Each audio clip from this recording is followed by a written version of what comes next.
Hola, continuamos con la lectura del libro La ligera ventaja. Vamos a iniciar hoy desde la página número 87 a la página 96. Y voy a dar inicio con el título. La ventaja ganadora. La ligera ventaja es el proceso que cada ganador ha usado para triunfar desde los albores de la historia.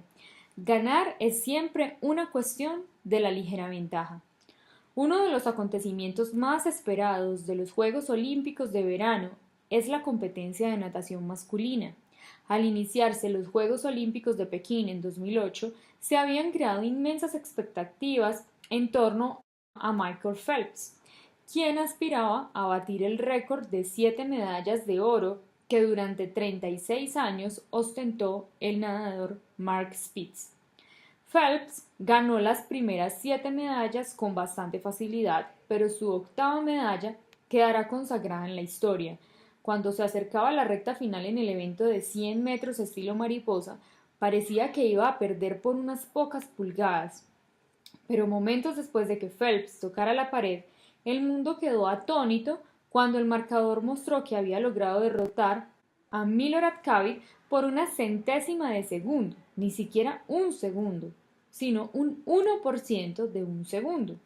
Sí, es una ventaja muy ligera, pero fue todo lo que necesitó para rematar el récord de 8 medallas de oro y adquirir la reputación del atleta olímpico más grande de la historia.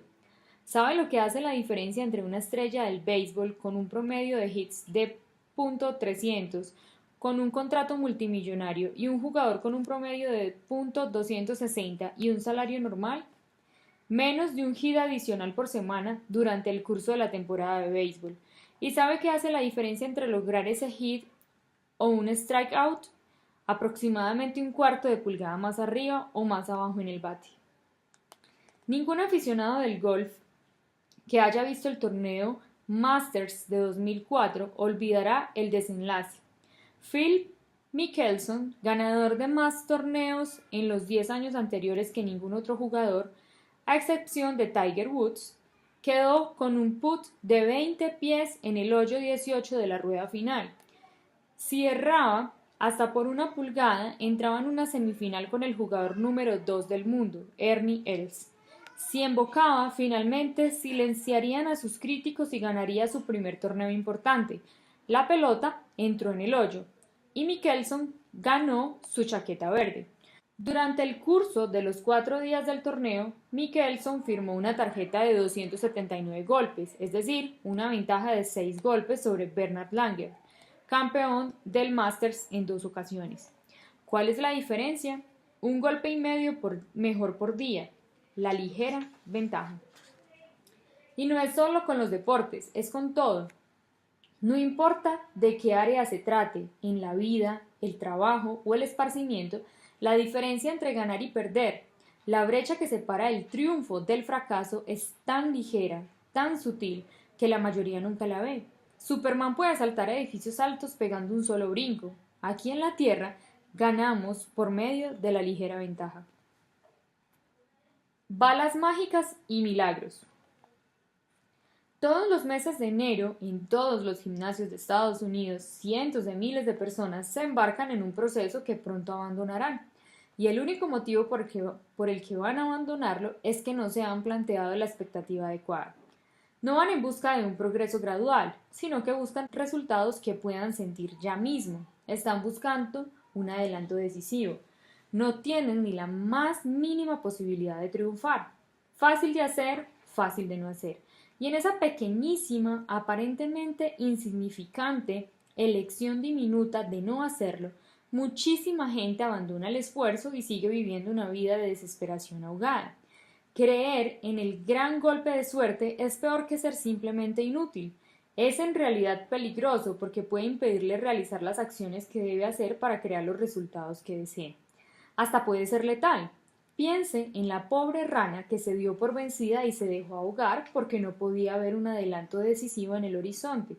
Estaba equivocada, por supuesto. Claro que hay milagros incluso en la vida de una rana. Lo que sucede es que el adelanto decisivo no bajó del cielo, llegó al final de una serie de brazadas y patadas constantes y decididas que crearon un interés compuesto. ¿Cuál es el regalo más grande que le puede dar a un niño de una zona urbana deprimida? El entendimiento de la ligera ventaja. Porque esa no es la respuesta que está recibiendo del mundo que lo rodea. Él cree que la única manera de salir de su mundo de pobreza, violencia, opresión y temor es convertirse en una superestrella del deporte, porque eso es lo que le decimos. Esa es la respuesta del salto cuántico. Por cierto, la realidad es que muy pero muy pocos individuos tendrán el talento de liberarse de ese mundo y convertirse en superestrellas deportivas. Y en lo más profundo, todos esos niños lo saben o pronto se dan cuenta. Entonces se dan por vencidos. ¿Para qué molestarse? Y se convierten en víctimas del mito del salto cuántico. ¿Se imagina si se le exigiera a cada niño de primer grado empezar a leer 10 páginas de un buen libro por día? ¿Cómo cambiarían sus finanzas, su salud y sus relaciones como adultos? En las últimas décadas me ha resultado sorprendente que tanta gente de mi confianza haya insistido en burlarse de mis elecciones alimentarias, hábitos de ejercicio y metas de desarrollo personal. Las cositas insignificantes que he estado haciendo todos los días durante años les han parecido siempre graciosas porque no les encuentran sentido. No eran capaces de ver los resultados que se avecinaban a la vuelta de la esquina. Hoy veo a esos amigos y me duele el corazón por ellos. Muchos se encuentran mal de salud, están languideciendo bajo condiciones económicas malas y parecen haber perdido toda esperanza de futuro. Lo que les cuesta mucho ver es que mi buena salud no es un accidente y que la mala salud de ellos no es un golpe de mala suerte.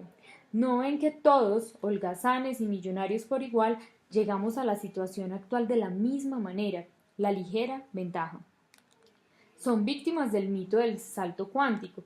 Nuestra sociedad se está desbarrancando rápidamente a una crisis económica cada vez más grande de mala salud proveniente de una epidemia de diabetes de aparición adulta, enfermedad cardíaca, obesidad y una seguidilla de otras enfermedades crónicas que han alimentado incesantemente sistemas de salud, impuestos y seguridad social monstruosamente enormes.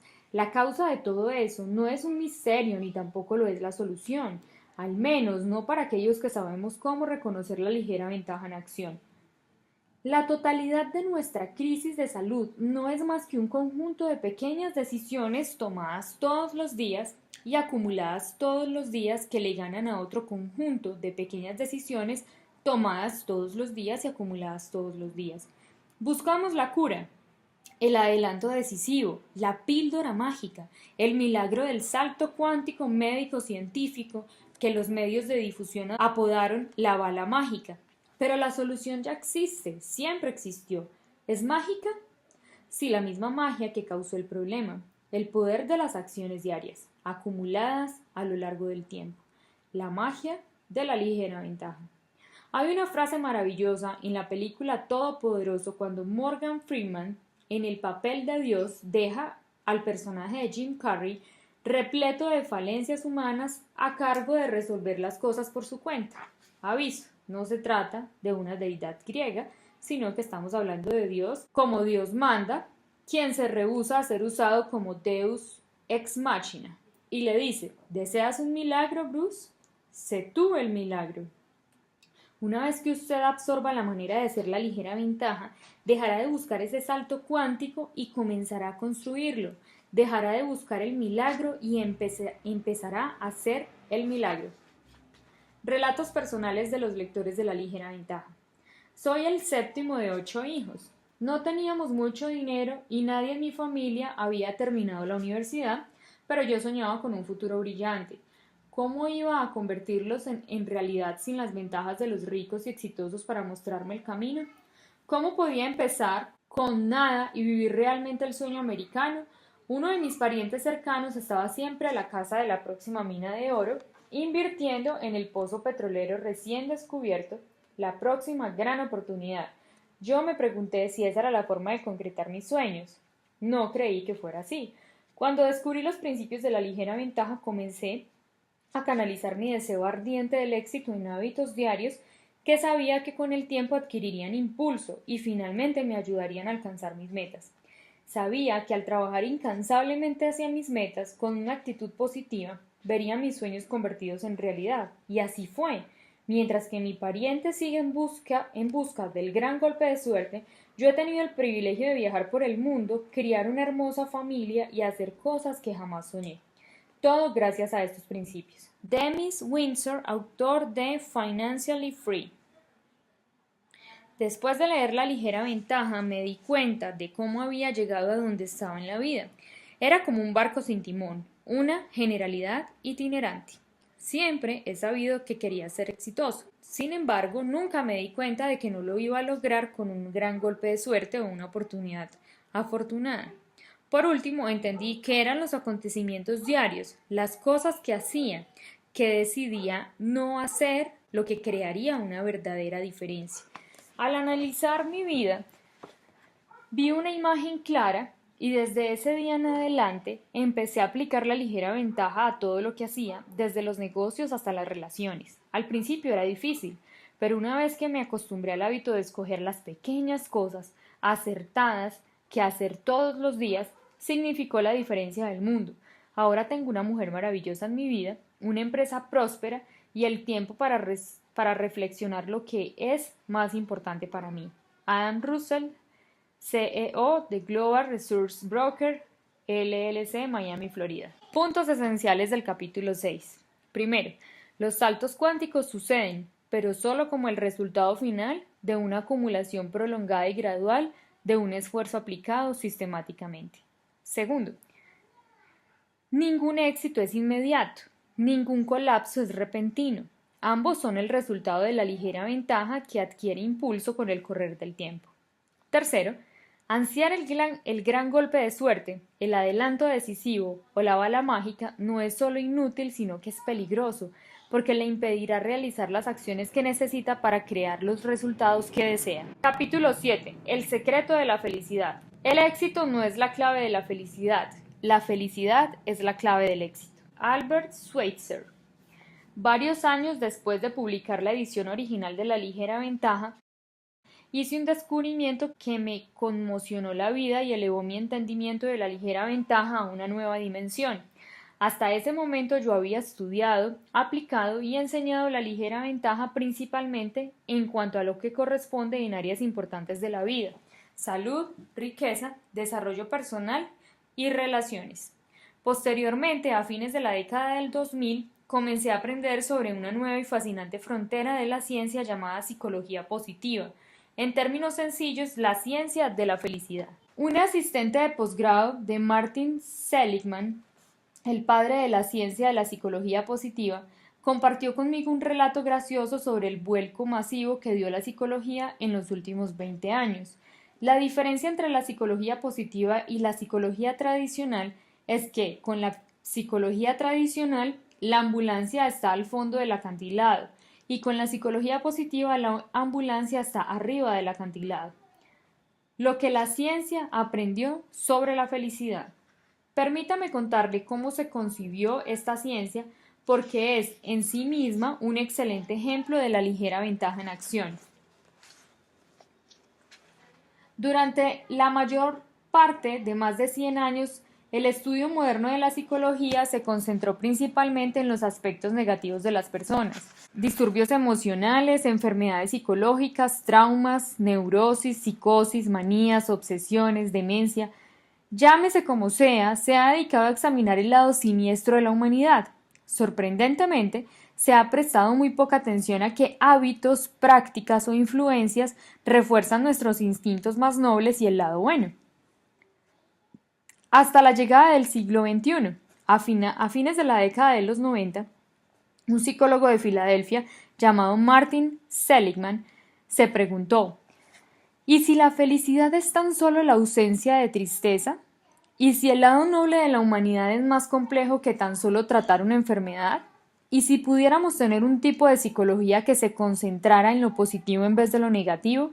A esta idea llamémosla el jacinto de agua. Seligman compartió la idea con un colega y ellos a su vez la difundieron entre otros colegas más. El pequeño grupo luego invitó a casi 2 docenas de jóvenes investigadores más destacados y brillantes del país para que se unieran a su causa. Ellos comenzaron a generar una corriente de fondos de investigación para profundizar la idea. 6 meses más tarde, Seligman presentó la idea en una convención de miles de psicólogos de todo el país.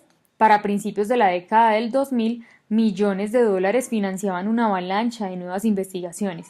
Se fundaron asociaciones internacionales y publicaciones especializadas y surgió así una rama de la psicología totalmente nueva.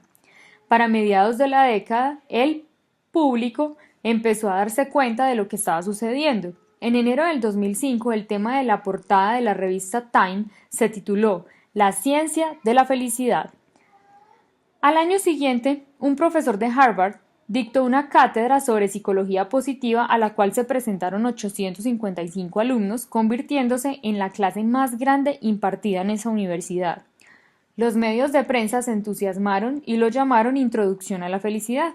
Los sistemas escolares, las compañías de Fortune 100 y las Fuerzas Armadas de los Estados Unidos se embanderaron con esa idea. Los gobiernos consideraron propuestas para comenzar a medir la FNB, es decir, la felicidad nacional bruta, con el Producto Nacional Bruto y el Producto Interno Bruto como medidas de la salud de sus países. En el año 2010, cuando el presidente ejecutivo de Zappos, Tony Xie, publicó su autobiografía, Delivering Happiness, cómo hacer felices a tus empleados y duplicar tus beneficios. Sobre su carrera empresarial, la obra debutó como número 1 en la lista de bestsellers de New York Times y permaneció en esa lista durante 27 semanas consecutivas. El jacinto de agua había cubierto el estanque. Y la búsqueda, mejor dicho, la realización de la felicidad. De cierto modo, la revolución de la felicidad no fue un concepto totalmente novedoso. Toda esa ciencia hacía eco y continuaba edificando otra revolución que había sucedido unos cientos de años atrás. Thomas Jefferson y Benjamin Franklin realmente la pagaron con la Declaración de la Independencia de Estados Unidos al identificar los 3 derechos inalienables de la humanidad. Ellos escribieron que cada ser humano, por virtud de haber aparecido en este planeta como ser humano, tiene el derecho a la vida, la libertad y la búsqueda de la felicidad. Veamos cuál es la otra forma de expresar esos 3 derechos inalienables en términos de la vida moderna. La vida significa su salud. Cuanto mejor salud tenga, más vida podrá vivir. Una mejor salud no solo le permite vivir plenamente todos los días de una vida más larga, sino también le permite vivir más vida durante cada uno de esos días. La mala salud es como un día nublado con smog. Elimina la luz solar. Si deja que la salud se le deteriore, perderá su vida por completo. Libertad en el mundo moderno, suponiendo que no vive en Corea del Norte ni en otro foco de opresión política, significa las finanzas. Si no tiene control del dinero, usted no vive una vida libre. La salud financiera le da libertad, libertad de seguir su pasión, alcanzar sus objetivos, desarrollar sus habilidades, talentos y dones para concretar las promesas de la vida misma. ¿Y la búsqueda de la felicidad? Esa sí que es una buena pregunta. Los fundadores del experimento americano deseaban enmarcar un contexto, un entorno en el que los individuos pudieran dedicarse a buscar la felicidad, según lo que significara para cada uno, con paz y libertad relativas. No intentaron garantizar la felicidad misma, sino un lugar donde usted tuviera mejor oportunidad de perseguirla sin estar amarrado por grilletes. Lo que logró la revolución de la felicidad de Seligman fue determinar los pasos precisos para ello, y lo que han descubierto los psicólogos positivos es que la felicidad no es una cosa inmensa que uno busca, no es algo que uno persigue, no es algo que está allá lejos y que uno tiene que recorrer inmensas y complicadas distancias para cazar como si fuera un safari psicológico o emocional. Está frente a sus narices. No es algo que uno busca, sino algo que uno hace. O para ser más preciso, son muchas cosas que uno hace. Muchas cosas pequeñas. En realidad son cosas simples que usted hace todos los días. O, según sea el caso, que usted no hace todos los días. En los últimos 15 años la ciencia aprendió. La felicidad no proviene de la herencia genética, de la suerte ni de la casualidad. La felicidad no tiene tanto que ver con las circunstancias como pensamos. La felicidad no es el resultado de un evento o logro enorme y fuera del alcance. La felicidad se crea con las cosas simples y fáciles que hacemos todos los días, y la infelicidad se crea al no hacer esas cosas simples, fáciles y cotidianas. Entonces, corriendo el riesgo de perturbar a los puristas históricos porque estamos interfiriendo con un documento tan venerado, actualicemos una palabra de la Declaración de la Independencia.